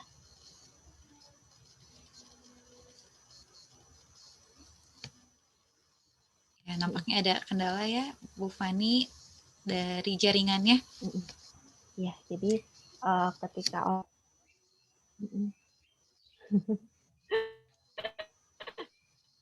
iya ya jelek. Ya tidak apa-apa Bu Fani. Sekarang sudah lebih baik, Bu? Alhamdulillah sudah lebih baik. Bu Fani boleh kalau misalkan kameranya dimatikan nanti insya Allah biasanya. Ya. Silakan Bu Fani. Ya, terima kasih Bu. Jadi tadi bikin jadwal Ibu Bapak, jadi dengan Ibu ya, pelajaran mana saja, materi apa aja yang bisa dikerjakan anak secara mandiri, mengerjakan kegiatan tersebut secara mandiri, yakinkan dia bahwa ibu dan coba dan kamu nggak bisa, nanti kita akan bahas ini di sore hari misalnya seperti itu. Jadi yang di sore hari dibahas itu tinggal sisa-sisanya aja nih, sisa-sisa yang sulit aja, tapi yang lain-lainnya kerjakan di pagi hari secara mandiri oleh anak kayak gitu. Jadi memang kita juga mulai bagi-bagi tugas.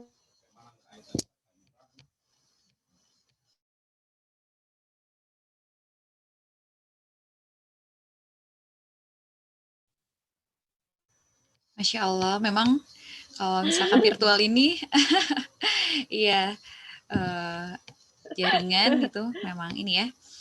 Iya Bu. Iya, Bu Fani sudah masuk kembali? Mohon maaf, sekarang sudah lancar belum? Iya, sudah lancar. lancar. Sudah lancar Bu Fani, silakan.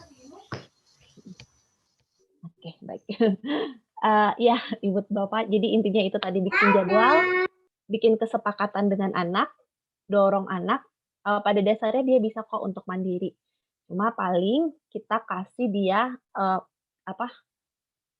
keyakinan bahwa kamu bisa kok, dan kalau misalnya kamu sudah berusaha dan nggak bisa, bagian mana yang nanti akan kita bahas di sore hari seperti itu. Jadi supaya ketika sore itu tinggal sedikit, tinggal sisa-sisanya aja.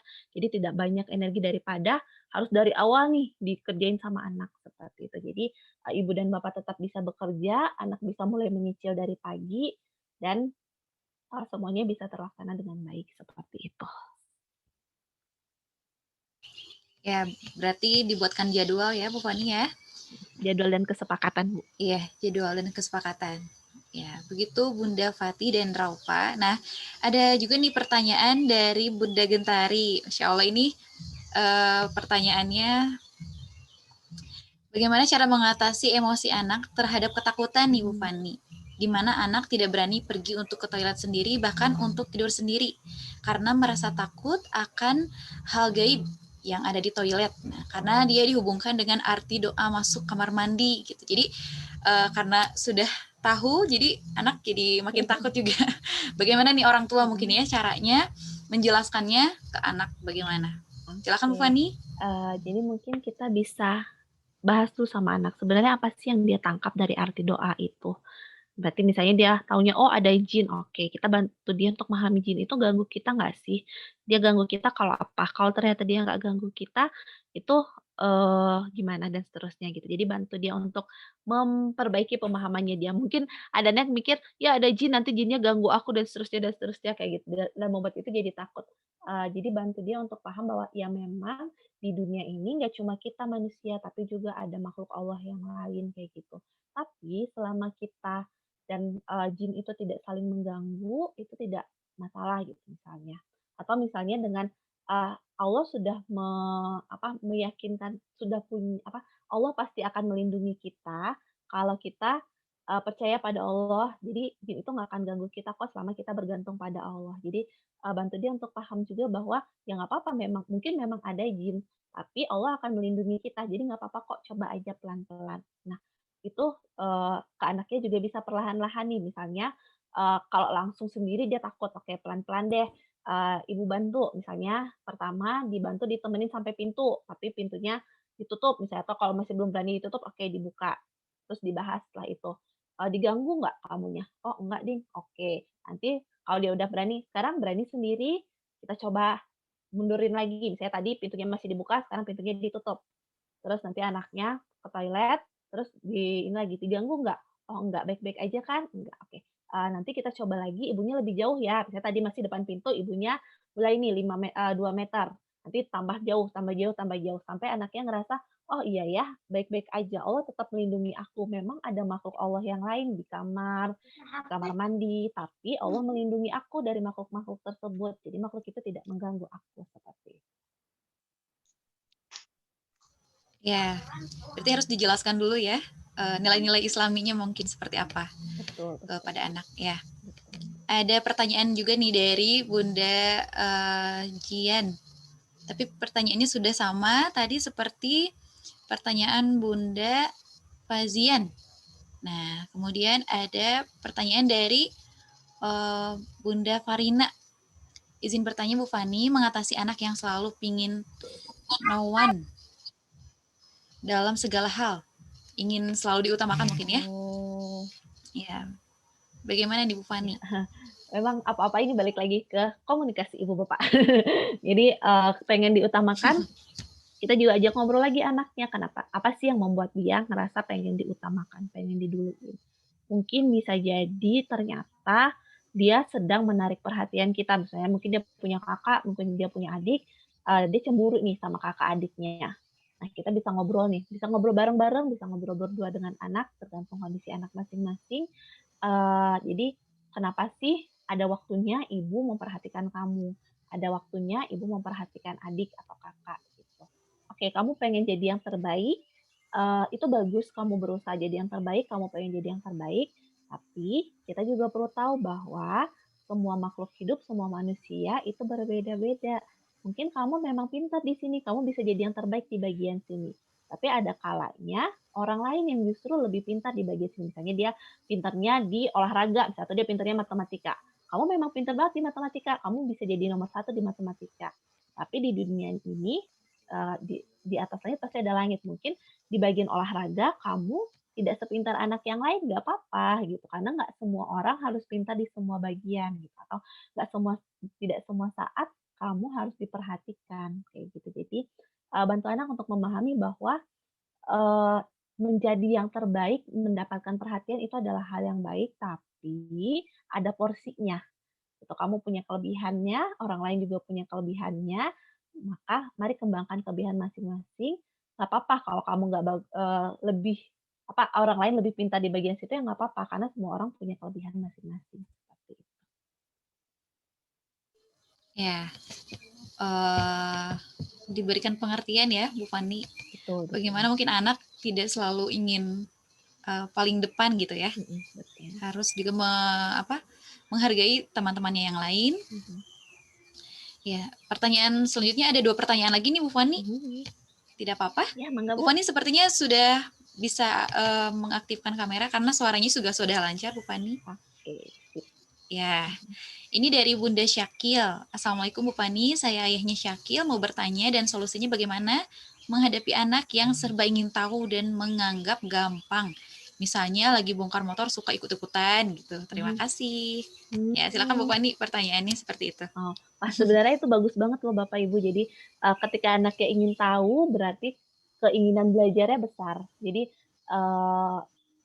intinya adalah kasih tanggung jawab. Misalnya tadi dia menggampangkan nih, pengen coba buka motor. Oke, kamu boleh buka motor asal nanti kamu bantu juga ya untuk memperbaikinya kayak gitu.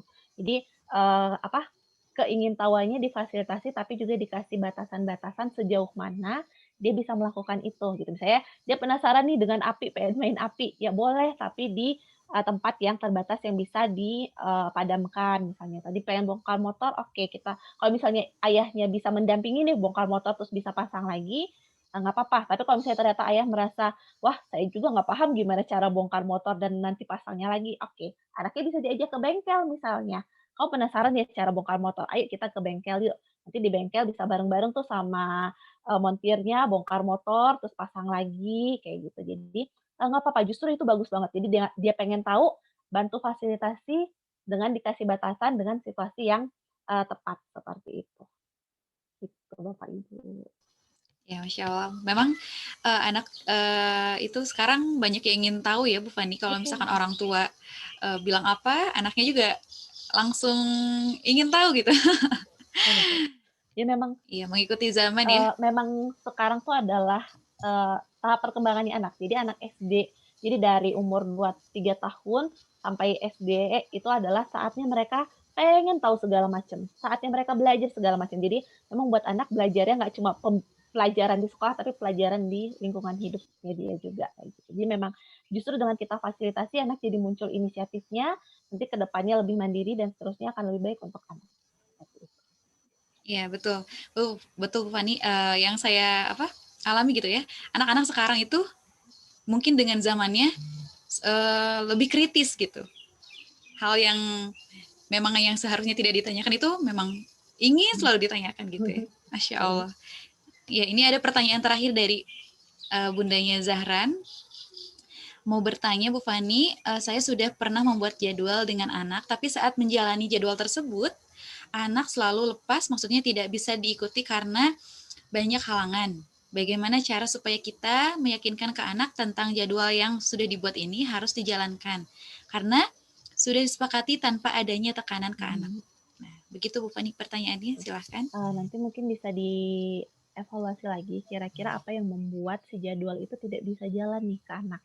Pertama misalnya, apakah mungkin ternyata jadwalnya terlalu padat, jadi anaknya bingung harus kayak gimana. Jadi cuma bisa melakukan sebagian. Oke, berarti kalau begitu, kita coba kurangi nih jadwalnya. Jadi misalnya tadi ada 10 kegiatan yang harus dilakukan, kita kurangi jadi 8 misalnya. Jadi supaya dia bisa, atau kita bahas sama anaknya, apa sih yang terjadi? Misalnya dia bosen, malas, bingung, apa segala macam. Oke, kamu sekarang masih bingung dengan jadwal ini, kita coba pelan-pelan yuk, gini. Kasih tahu juga manfaatnya untuk anak. Apa sih manfaatnya? Kenapa sih kita bikin jadwal ini? Kayak gitu. Jadi yang pertama tadi manfaatnya untuk kamu sendiri, supaya nanti kamu bisa mandiri. Jadi kalau misalnya ibu lagi bekerja atau ibu ternyata tiba-tiba harus keluar kota, kamu bisa sendiri kayak gitu. Kemudian memang sesuaikan lagi, balik lagi dengan kondisi anak, karakteristik anak, sesuaikan dengan kemampuannya dia, sesuaikan dengan minatnya dia. Jadi misalnya dia nggak terlalu berminat menggambar, tapi kita kasih jadwal menggambarnya 2 jam gitu ya, bosen anaknya kayak gitu. Jadi obrolkan dengan anak. Kalau bisa jadwal itu kita bikinnya bareng-bareng sama anak. Jadi yuk bikin yuk, kamu maunya ngapain nih hari ini atau besok kita mau ngapain aja ya.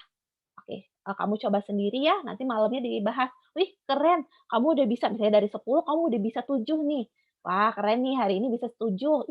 Ibu bangga deh sama kamu. Nanti besok kita coba lagi ya. Misalnya besok mau ngapain lagi nih? Coba lagi jadi 8 dan seterusnya. Jadi sepakati dengan anak, bahas kalau perlu memang jadwal tersebut disesuaikan dengan kondisi anak, minat anak dan seterusnya. Kayak gitu. Memang bikin jadwal itu nggak kita bikin terus anak langsung bisa lakukan sesuai dengan jadwal tersebut, enggak. Bahkan kita orang dewasa aja kadang-kadang kita bikin jadwal tuh yang terlaksana paling cuma 50%, 70%, 80%, nggak apa-apa. Lakukan lagi. Jadi yang penting, kitanya tetap berusaha konsisten, anaknya juga didorong untuk berusaha dan konsisten, supaya nanti lama-lama anak jadi terbiasa, anak bisa mandiri, kitanya pun bisa lebih tenang gitu, anak kita sudah mandiri nih, anak kita sudah bisa, melakukan semuanya sendiri, nggak tergantung lagi sama orang tuanya, seperti itu. Paling peran orang tua nanti adalah ngecek aja, misalnya, "Oh dia udah keren nih, udah bisa ngerjain tugasnya sendiri." Orang tua tinggal ngecek, udah bagus nih, tinggal kasih apresiasi ke anaknya, "Wow, keren hari ini Kakak bisa ngerjain semuanya sendiri, terus bener lagi." Atau misalnya, "Wah keren Kakak bisa ngerjain semuanya sendiri." Nggak apa-apa, masih ada yang salah, tapi Kakak udah keren nih, udah mau berusaha, terus, udah ternyata lebih banyak yang benarnya juga gitu. Yang penting adalah apresiasi usahanya, seperti itu. Ya, begitu ya, Bunda Zahran. Nah, selanjutnya ini ada bunda-bunda yang sudah on cam, mungkin ada pertanyaan yang ingin berdiskusi langsung. Ada Bunda Mudrik dari kelas 3 Khalid. Silakan Bunda. Assalamualaikum. Waalaikumsalam warahmatullahi wabarakatuh. Bismillahirrahmanirrahim. Terima kasih Bu Ustadzah Susan. Yang saya hormati Bu Lucia Silvani, MPSI. Menarik sekali apa yang sudah dijelaskan tadi. Ada beberapa hal yang ingin ditanyakan. Sebetulnya tadi banyak yang sudah mewakili, namun ada dua hal yang ingin ditanyakan. Yang pertama ini terkait tadi dijelaskan kematangan emosi itu sebaiknya adalah sesuai dengan perkembangan anak. Jadi ketika anak usia dini maka perkembangan emosinya harus sesuai dengan usia fisik begitu ya, Bu Fani. Nah kemudian ada kasus ketika anaknya itu misalnya usia SMP, tapi secara kematangan emosi itu masih pada level SD atau PAUD. Nah, bagaimana? Apakah itu memang wajar atau kalau secara usia perkembangannya sebetulnya kurang wajar ya, Bu Fani? Tapi akan ada langkah-langkah atau semacam emosinya itu tidak normal begitu. Ketika orang lain tidak paham bahwa itu memang anaknya memang seperti itu. Nah, bagaimana ini kita sebagai orang tua menaikkan level emosi itu sesuai dengan usia perkembangan anak dan sesuai dengan usia fisik anak. Itu yang pertama. Kemudian yang kedua, ini terkait PTM dan PJJ dan pola-pola pembelajaran pasti akan ada perubahan pola ya Bu Fani. Karena kalau di rumah itu kan orang tua juga PH, anak juga PJJ full. Ketika nanti PTM, walau alam ya, saya baca-baca COVID ini anak 40% katanya banyak banyak yang kena, khawatir juga apakah PTM dilakukan atau tidak, tapi walau alam kita bismillah saja. Nah, nanti ada perubahan seiring dengan PJJ dan juga PTM pasti ada juga perubahan emosi yang tadinya anak itu PJJ full, kemudian nanti ada PTM dan PTM-nya juga polanya kan blended ya kemarin saya dengar dari beberapa masukan, sehingga nanti ada pola-pola 1 minggu tuh anak akan sekolah di rumah 1 hari, bukan 1 minggu, kemudian 1 hari mungkin di sekolah, kemudian ada 3 hari mungkin nanti polanya tergantung sekolah menyepakainya akan seperti apa. Nah, apakah nanti persiapan apa yang dilakukan oleh orang tua terkait dengan penyesuaian seperti itu juga, karena saya yakin itu akan berpengaruh juga pada pola emosi, sesuatu juga yang hal-hal lainnya yang harus dipersiapkan oleh orang tua dan juga si anak. Itu saja mungkin yang bisa saya sampaikan. Terima kasih sebelumnya. Assalamualaikum warahmatullahi wabarakatuh. Waalaikumsalam warahmatullahi wabarakatuh. Masya Allah. Terima kasih Bunda Mudrik. Ya, silakan Bu Fani. Iya, baik Ibu. Sebenarnya untuk anak yang tadi SMP tapi emosinya masih seperti anak SD apalagi seperti anak PAUD, kalau saya pribadi itu akan sangat-sangat menyarankan untuk ke profesional Ibu dan Bapak karena jauh, itu udah jauh banget sebenarnya gitu. Jadi SMP kan berarti dia sudah pada tahap remaja, sementara perilakunya atau emosinya itu masih di anak awal atau anak pertengahan kayak gitu. Jadi akan lebih baik kalau ke profesional. Tapi kalau misalnya ibu dan bapak ngerasa bisa nih menangani anak, bisa dicoba yang pertama tadi, bahas juga tadi apa sih yang dia rasakan, emosi apa yang dia rasakan. Kemudian bantu dia untuk memahami bahwa perilaku yang ini tuh nggak bagus untuk menampilkan emosinya. Misalnya dia kalau lagi marah tuh ngebanting-banting, kasih tahu dia, tadi ketika kamu marah, kamu membanting barang. Itu perilaku yang tidak bagus untuk dilakukan. Kenapa itu tidak bagus? Yang pertama barangnya rusak, yang kedua orang jadi kesel melihat kamu, yang ketiga pokoknya kasih tahu apa efek buruk dari perilaku yang dia tampilkan tadi. Berarti lain kali kalau marah yang bisa dilakukan apa? Misalnya, oke, kamu butuh mengeluarkan emosi marah kamu. Oke, ini ada bola nih yang bisa kamu remas. Oke, kamu remas bola ini aja boleh. Tapi tidak membanting barang. Atau misalnya dia butuh melempar. Oke, kalau gitu kalau kamu lagi marah, kita ke lapangan basket yuk. Kita lempar-lempar bola, masukin ke dalam gawang. Itu yang bisa dilakukan. Jadi bantu dia untuk itu. Jadi pelan-pelan. Kita mulai dari perilaku yang paling sering atau menurut ibu dan bapak paling mudah untuk diintervensi. Misalnya, misalnya kalau lagi sedih, dia nangisnya meraung-raung di muka umum. Mungkin itu di dikurangi gitu. Jadi mulai dari yang paling mudah, nanti perlahan-lahan sampai yang paling sulit seperti itu. Jadi kalau misalnya nih, dia ternyata berhasil nih, hari ini dia marahnya udah nggak ngelempar barang, dia udah lari, jadi dia marah, dia lari-lari keliling lapangan misalnya. Oke, bagus, wow, keren, kamu hari ini bisa nih marahnya lari-lari keliling lapangan aja, tapi tidak membanting barang, itu sudah bagus. Nanti coba lagi ya, besok coba lagi nih, lebih baik lagi, seperti itu. Kalau misalnya nih ternyata usaha tersebut sudah dicoba lakukan dengan konsisten, ibu bapak sudah mencoba menenangkan anak ini, ternyata anak ini masih kesulitan, akan lebih baik ke profesional untuk dianalisa lebih lanjut sebenarnya apa sih yang menyebabkan si anak ini kesulitan untuk mengekspresikan emosinya dengan cara yang tepat. Apakah yang pertama tadi dia nggak paham emosinya apa, atau ternyata ada emosi-emosi terpendam di dalam dirinya yang dia nggak paham itu rasanya apa, jadi pengennya mengekspresikan aja tapi nggak tahu cara yang tepat seperti itu. Jadi coba dulu sendiri, kalau tidak bisa, akan lebih baik ke profesional supaya bisa dianalisa penyebabnya apa, sehingga nanti bisa dilakukan intervensi yang paling tepat untuk anak itu seperti apa. Ya, Bunda Mudrik, apakah sudah terjawab pertanyaannya? Yang pertama sudah, yang kedua satu lagi ya Bu Fani. Silakan. Yang kedua, tadi komunikasi Ibu Bapak. Jadi kalau udah mulai blended learning, memang perlu dilakukan komunikasi antara sekolah dan rumah. Jadi mau nggak mau adalah rumah yang menyesuaikan dengan sekolah, karena nggak mungkin dong sekolah menyesuaikan 20 sekian anak dengan sekolahnya. Mungkin bisa dikomunikasikan bagian mana yang masih bisa disesuaikan oleh sekolah, diakomodasi oleh sekolah, dan bagian mana yang mau nggak mau harus orang tua yang menyesuaikan. Misalnya, kalau misalnya anaknya sukanya sambil menari-nari, ya nggak mungkin dong disesuaikan oleh sekolah semua kegiatan menari, sementara nggak semua anak senang menari, kayak gitu.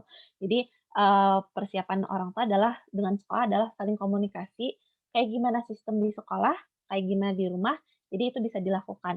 Kalau memungkinkan, akan lebih baik jika misalnya kayak kondisi belajarnya juga sama, misalnya di sekolah itu ada meja, ada kursi atau ada meja, ada tempat duduknya nih, belajarnya nggak sambil di kasur sambil tidur-tiduran, itu juga mulai nih disesuaikan lagi. Saya yakin Ibu dan Bapak sudah mulai nih melakukan itu, jadi misalnya kayak belajarnya di tempat yang kondusif, kayak gitu. Jadi disesuaikan juga dengan kondisi belajar sekolah. Misalnya kalau sekolah nih, kalau ketika ke sekolah belajarnya dari jam berapa sampai jam berapa, berarti kondisikan juga di rumah, oke, kita sama kok, cuma tempat belajarnya aja yang beda, tapi kegiatannya sama. Berarti sekarang kamu juga dari jam segini sampai jam segini waktunya belajar, jam segini sampai jam segini itu waktunya istirahat, kayak gitu. Jadi biar si anak tuh terbiasa, ritme tubuhnya, kondisi ininya sudah terbiasa. Jadi jam segini sampai jam segitu belajar, jam segini sampai jam segini istirahat, jam segini sampai jam segini itu mulai belajar lagi. Jadi jangan sampai ibunya bingung, ngapain ya anak saya ya? Ya udah deh kamu main handphone aja, jangan gitu. Jadi usahakan sesuaikan jadwalnya, disamakan dengan sekolah,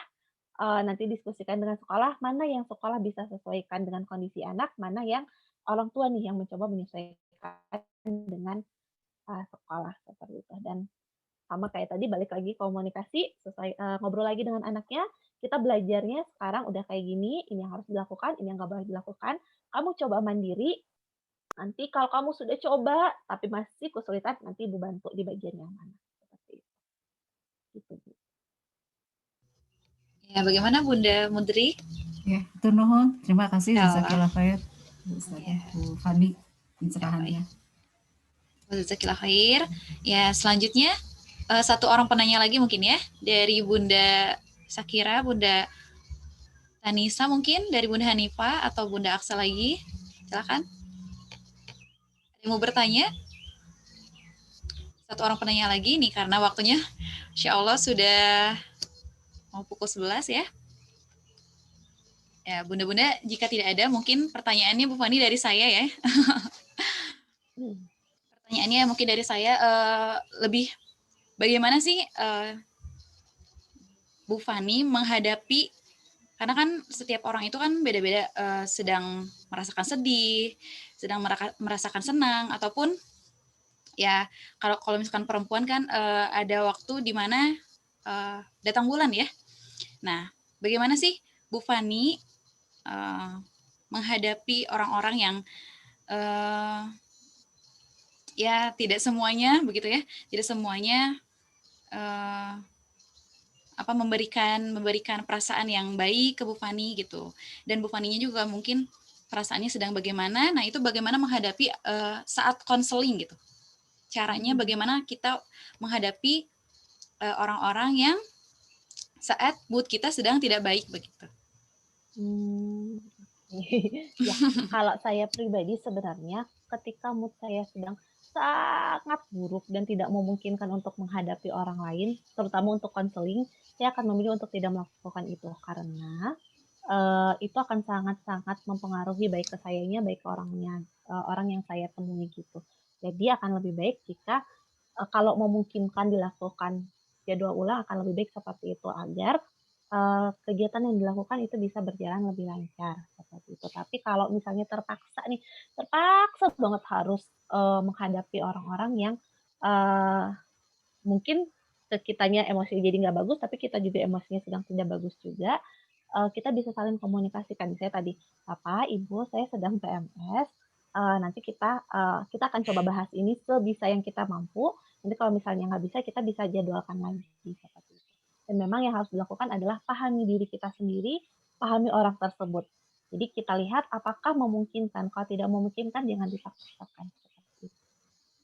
Ya, baik. Terima kasih Bu Fani. Mungkin lebih mengkomunikasikan ke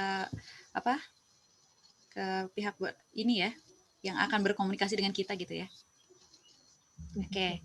Iya Bapak Ibu, alhamdulillah nih waktunya sudah mau pukul 11. Masya Allah tidak terasa ya.